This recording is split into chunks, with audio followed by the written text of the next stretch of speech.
Ready? Are we ready to start? Good evening, everybody. Good to see y'all. Good to see everybody out here that came out in person. And those that are joining us online, we thank you for being here tonight.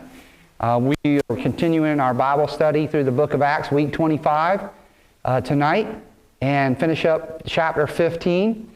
I want to ask you, have you ever heard of the porcupine dilemma? You ever heard of that? Well, it's illustration that philosophers and social psychologists have used to describe the strange paradox of human intimacy. Like we need each other, yet we hurt each other. The idea is, if you can imagine a group of porcupines who need to huddle together in order to keep themselves warm on a cold night. They need to get close to each other to share the body heat, but the closer they get to each other, the more harm they do to one another. And today's passage, right after Jerusalem Council that we've been talking about, where the church really got this brought together. The church was really brought together. It was a good sign of unity. We see a kind of disunity take place in the aftermath of it. Not born out of the cultural or religious differences, even though, as I mentioned the last couple of weeks, we had still seen that taking place.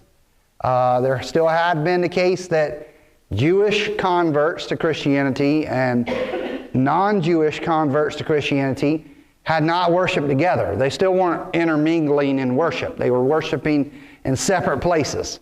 So they still, even though they were believing that, salvation is by grace alone through faith, it's not based upon some outward sign or some cultural standing, something, the sign of circumcision or any kind of keeping of the law. That's not what how salvation is granted. So even though everybody believed that and was accepting that, still there was just this thing where it's like, I don't know. And we're going to see that even next week as we study. We'll start seeing Paul come to meet a young man by the name of Timothy. And when Paul meets Timothy, Timothy's mother was a Jew. Timothy's dad was a Greek, so they were intermarried, and whenever Paul decides to take Timothy under his wing and bring him kind of on his ministry, bring him kind of mentor him into the ministry, Paul has him circumcised to satisfy the Jews. Okay, so here is Paul, the basically no law to reach the Greek. To reach the Jew. That's kind of his thinking. Even him and Peter didn't always see eye to eye. As you will see if you ever read the book of Galatians, Peter and Paul didn't get along too good. They had that disagreement on that because Peter and even Barnabas, in a lot of ways, kind of gave in to the Jewish pressures and said, okay, we won't eat with with those Christians who are not Jews. We won't eat with them. We'll just kind of, we won't do that. And so, because that's what, remember, the Jews didn't even want to eat with non-Jewish people. They were like, no, we don't want to eat with them because they're considered uncircumcised people. They're unclean. And so, there was still a lot of this going on. Even though the Jerusalem Council had, tried to bring everybody together, and the Jews were all starting to come together with the non-Jews, and the church was starting to be formed in what we see it today, still there was these divisions. And we see that even in our lives today. So right after this Jerusalem Council, this act of disunity happened. Well, what are we talking about? Well, there was a kind of a argument between Paul and Barnabas over John Mark. Now, we don't know all the details of it. If you dig into it, it could have been a number of factors. Not just the fact that Mark had left them on the first journey and went on back. And we don't know even reasons why Mark went back. Whenever I was hearing this preached, whenever I was a young boy, the preachers made it sound like John Mark was just like, I want just to go home. I'm homesick or something like that. But the more I study it and I learn, it's not necessarily that Mark was homesick. Maybe Mark didn't like the fact he still had a lot of those cultural influences, and he was starting to feel uncomfortable with how the non-Jews were being brought into the faith. And so he was saying, this doesn't, I'm not comfortable with this. I can't go along with this right yet. And so you got to remember, these Jews, this was inbred to them. This was the way of their life. And now this was being open to everybody. We're God's people. We've got the answer. We've got the one true God. It's our God. It's the God of Israel. And now it's open to everybody.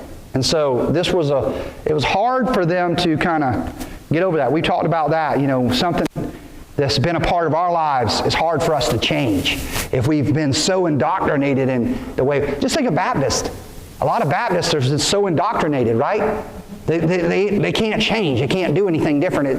It almost like, we can't do that. And they couldn't. I know some Baptists won't even go to like a Pentecostal church. They'd be scared to death to walk in there. They think they're going to get struck down with lightning or something. It's not, hey, just because them Pentecostals might believe a little something different than you doesn't mean that they're not serving God, doesn't mean that they're not loving the Lord, doesn't mean they're not preaching the same gospel as you. So that's kind of what we were dealing with back then. And it's still a lot of the way it is today with our different denominations, as a just reference.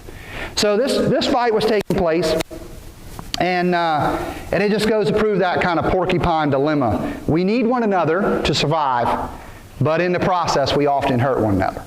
And so tonight, if we had to give this lesson a name, we might say conflicted for good, okay? And it's kind of a play on words, but I mean it by saying there's sometimes some conflicts come, but I think those conflicts can bring about something good. And it's exactly what we see happen in this passage tonight. So let's read these verses together, or follow along as I read them.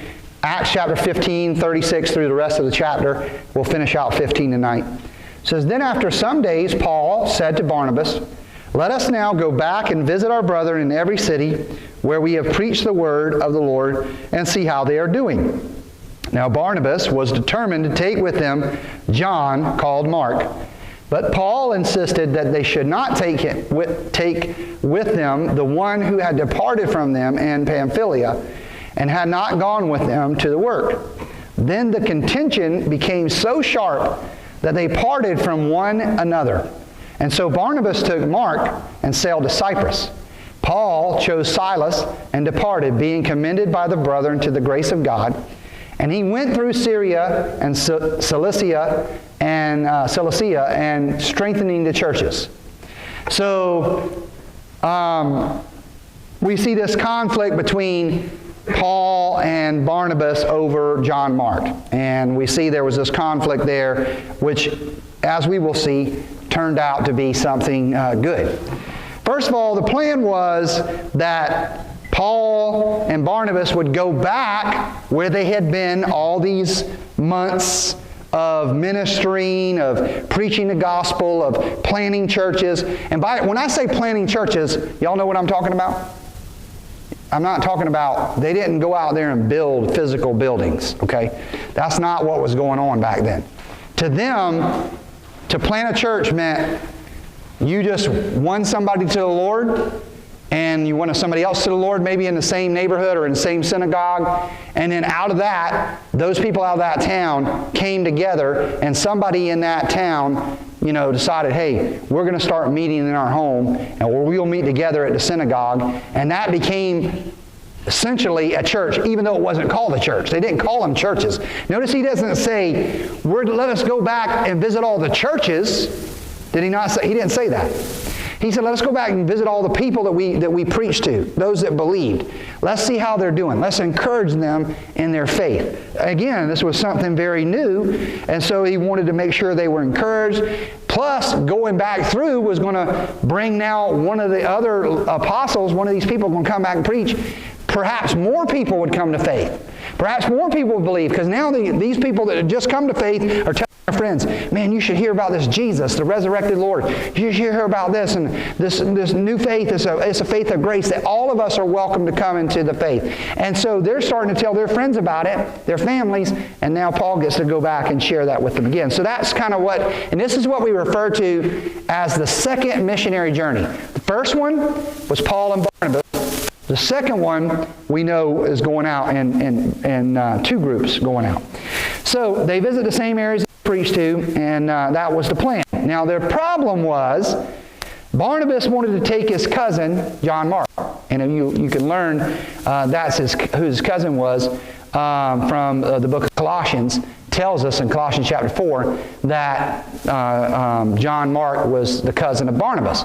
So he wanted to take his cousin and say, hey, let's take my cousin with me. Let's bring him along. Remember, they had taken him before, so it wasn't a strange thing. It wasn't out of the way for Paul or for Barnabas to ask to take him or to want to take him, because he took him before on the first time they had gone. But remember when they had went up into Pamphylia, out of that Cyrene and that island in the middle of the Mediterranean. They come up out of the Mediterranean there and got up into that Asia Minor area of modern-day Turkey, and they began to minister in that area right there, right before Galatians. Galatia is over here on this side. If you're heading more, I guess, more east. He said, hey, that's whenever, remember, John Mark went back. He went back to Jerusalem. And so now Paul is insisting that they shouldn't take John, and he identifies him as the one who left us. He left us before, so that was his main beef with them, even though we don't know all the details that were going into his leaving. But as I mentioned, it may have been his personal disposition toward the Gentiles. We don't really know that, as far as Mark's disposition. But in any case, it led to an intense disagreement. What does the Bible say? How did it describe that argument? How the conflict, what does it say? It said it was a sharp conflict. So this wasn't like just all right, well, I don't really agree with you. It was like, no. It's like dug in. One of their heels were dug in, and the other was, do you ever have people like that? That dig in on both sides of an argument, their position? I'm right. You're wrong. No, I'm right. You're wrong. And you're pointing. And that's kind of where this situation is. It's hard to find something good out of a conflict where all you're doing is saying, I'm right, you're wrong, pointing the finger at the other person, and that person saying, no, I'm right, you're wrong. And that's kind of where they were. But they kind of agreed to disagree. Okay? Now, I believe you can do that. I believe you can agree to disagree. Some people might not think you can, but in this case, they seem to agree to disagree because they said, okay, we're not going to agree on this, so we'll agree on taking other people and going separate ways. So that's kind of how they did it. We're going to agree that we're not going to agree. That's agreeing to disagree, correct? And so they said, I'm going to take somebody else and you take somebody else. And then we'll keep doing what God wants us to do. So the good thing about it is, even though there was a problem, God had a purpose in it all. And the purpose was to show that even though we may not always agree with somebody, we can still accomplish more apart sometimes than we can together. Sometimes God has to take people apart to get things done even more so than He could do when they were together. I've seen this play out in my life a lot of times. I've seen people come here and God take them elsewhere, and guess what? God's using them greater and in mightier ways elsewhere than He would have if they had stayed here. Now you say, well, what if they'd have stayed here? What would God have done? I mean, maybe God would have done some great things here with them, but I see what God did with them elsewhere, and so I'm amazed to see how God often does this in ministry and in our lives. And we shouldn't discount that. That if we have that kind of conflict with somebody, maybe we should, rather than try to, kind of be so diligent about not giving in, how about step back and see how God might use this conflict to bring about His greater purpose. So the conflict was eventually resolved, though. Eventually, Mark was, whatever issue Paul had with him was resolved. And you know how we know that? Well, we have the rest of the New Testament, right? We can look into the future of the New Testament. And I want you to notice later on in Paul's life, 2 Timothy chapter 2, verse 4, Paul is, this is him imprisoned. He's finishing up his, kind of ministry. He's getting toward the end of his life. And he's writing back to Timothy, his second book to Timothy. And he's telling Timothy to bring some stuff, bring him some stuff. Kind of prepare for him. And notice his final words in the end of this letter. He says, and I kind of went, let me just go back. Verse 9. He said, be diligent to come to me quickly, for Demas has forsaken me, having loved this present world. Now, Paul knows a little something about people, leaving him. Here he's got another person left him. Maybe Paul was just hard to get along with. I don't know. Maybe that's what it was. He says, for Demas has forsaken me, having loved this present world, has departed for Thessalonica, Crescens for Galatia, Titus for Dalmatia, and Tychicus I have sent to Ephesus. Bring the cloak I left with Carpus at Troas when you come, and the books, especially the parchments. So, did we see that? I don't know if I saw it or not. Let's go back.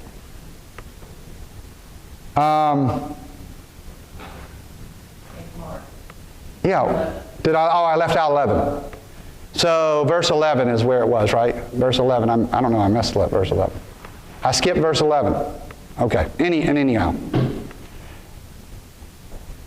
So he says, bring Mark, right? Verse 11 says, bring Mark, for he is very what? Profitable for me in the ministry. So right there we see that Paul, whatever issue he had with Mark way back whenever he was taking his second missionary journey, was resolved over time. Now, does it mean that at the moment whenever they were making that decision that he was going to get over it right away? No, it was going to take some time. It was later on in his life, later on in his ministry. And so we don't know what transpired in the interim between Acts 15 and 2 Timothy 4, but we know that eventually it did work out. So what can we learn about conflict? First of all, we know according to life and according to everything we've known and seen in the Scriptures so far, and our own personal experience, conflicts are inevitable. Anytime you work with somebody closely, even though we need one another to do the work. Jesus, he was God in flesh, and yet what did he do? He called 12 apostles, right? Jesus said, you go and preach the gospel. Even though Jesus was God, he could have done it all himself, but no, he wants and he needs us. So we need one another. We need one another to live. We need one another to relate. We need one another to do this ministry. But at the same time, oftentimes when we get close to people, we hurt one another, right? We make one another upset.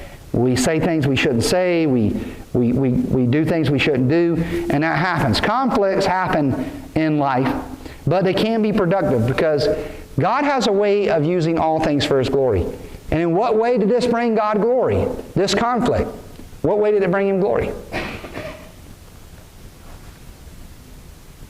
Between Paul and Mark. How did it bring God glory in this? More people got witness. Yeah. They were both ministering in separate locations. Yeah, they went separate directions. They went two different directions. And now, instead of just having two going along the same place, or three going along the same place, now they've got two going to one place, two going to another place, and talking to two different groups of people. So now we're seeing it multiply, and God used it for His glory to bring about. Now, we can almost look back, and because we've seen the whole picture, and maybe God orchestrated this all along. Maybe it was God working in Mark's heart to say, you need to go back. And Mark said, I need to go back, which Paul didn't see it at the time as the work of God. But in the end, God used that to take them in two separate directions. But in the end, what? They brought them back together. Because conflicts can be resolved if we continue to follow the path of God. In other words, Paul kept following the way of the Lord. He kept doing the right thing. I'm sure Mark kept doing the right thing. Obviously, Mark did the right thing. Otherwise, Mark wouldn't have gotten an opportunity to write the Gospel of Mark, right? So, I mean, we know he was doing the right thing. So you keep doing the right thing, following the will of the Lord, following that way in your life. God has a way of bringing that back together. Sometimes it just takes time. If Paul, and so this might be your opinion, maybe you believe that Paul was upset because he didn't trust Mark. You know, that's the way I always thought it would be. If Mark left him, kind of like Demas has deserted him. If Mark left him, he probably thought, hey, this guy can't be trusted. I can't trust him. And if somebody ever, kind of hurts your trust, it's hard for you to just accept them right back, isn't it? If somebody has lied to you or done you wrong or something, hurt you in some way, it's hard for you just to say, oh yeah, come on back, it's all, it's all right, it's all forgiven. Even though you might forgive them and you might say you forgive them, you might not necessarily trust them that much. And in ministry, it's that way. A lot of times, you give somebody ministry, or you're working alongside of somebody in ministry, and they're supposed to be helping you do something, and next thing you know, when it comes down to the time to do it, they're not there. They're not doing their part. Then the next time it comes up and they say, well, I'll help you with that. What are you likely to say?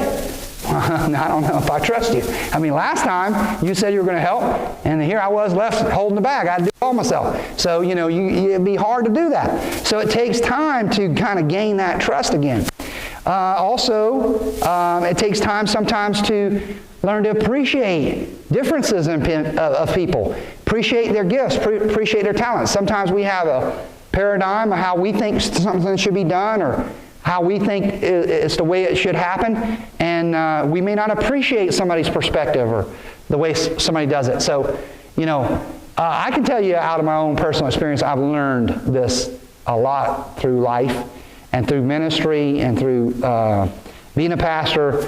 I've made a lot of mistakes. I've done a lot of the things I shouldn't have done, and but I've learned that a lot of times these things resolve over time. It sometimes just takes time for you to grow, takes time for you to heal, takes time for you to learn to appreciate the circumstance or situation, recognizing whatever the assets that person might have.